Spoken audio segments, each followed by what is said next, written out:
Okay.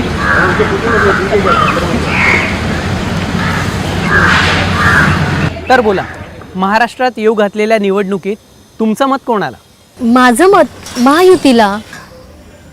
हे जर का मला तुम्ही 1.5 महिन्यापूर्वी विचारलं असतं ना, तर माझं मत आघाडीला होतं. अहो, तब्बल 5 वर्षांनंतर एकदाच येणारी संधी आहे ना, जिथे बायको सोबत असताना आपल्याला आपलं वेगळं मत नोंदवता येतं. मग ही सुवर्ण संधी कशी सोडू मी? हां नो, बट जोक्स अपार्ट, जे मला ना सारखं वाटायचं की महाराष्ट्रात काहीही नीटनेटकं सुरू नाही आहे. काही नाहीये. ह्यांना ना सकाळच्या 9च्या बातम्या बघायची सवय लागली होती. नाश्ता करताना 9च्या भोंग्याची प्रेस कॉन्फरन्स बघायची. तेच नकारात्मक विचार घेऊन कामावर निघायचं. मग ट्रॅफिकपासून तर ऑफिसपर्यंतच्या थंड चहापर्यंतचा सगळा दोष सरकारचा.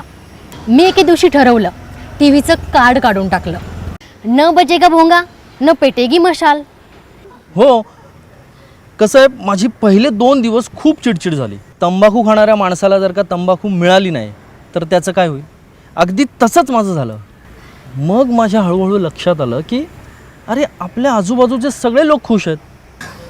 बॉसचा बिझनेस वाढतोय म्हणून तो खुश आहे. ऑफिस बॉयच्या बायकोला लाडकी बहीण योजनेचे पैसे मिळतात म्हणून तो समाधानी आहे. अरे, मग प्रॉब्लेम कुठे आहे? मग माझ्या लक्षात आलं की या जगात 4च लोक दुःखी आहेत. आघाडी तिघाडीचे 3 लोक आणि चौथा मी. हो, पण आता हे शांत झालेत बरं का. आणि आता आघाडी तिघाडीच्या लोकांचाच संताप उरला आहे. कारण मला दिसतंय ना, महाराष्ट्र कशी चौफेर प्रगती करतोय ते. आधी राजकारणी मतं मागताना हे करू ते करू असं म्हणायचे. मी पहिल्यांदाच बघते आघाडी तिघाडी म्हणते हे बंद करू ते स्थगित करू. किती ते नकारात्मक राजकारण. आता पायाखालची वाळू सरकली आहे. महायुतीच्या योजनेचे आकडे वाढवून स्वतःच वचनं देत सुटली आहेत. हो, कारण विरोधाला विरोध असतो. नाहीतर महायुतीच्या जाहीरनाम्याची नक्कल. वेगळा असा विषयच नाही. म्हणून मला मत बदलावं लागलं. तर 5 वर्षांनी मिळालेली संधी आता वाया घालणार?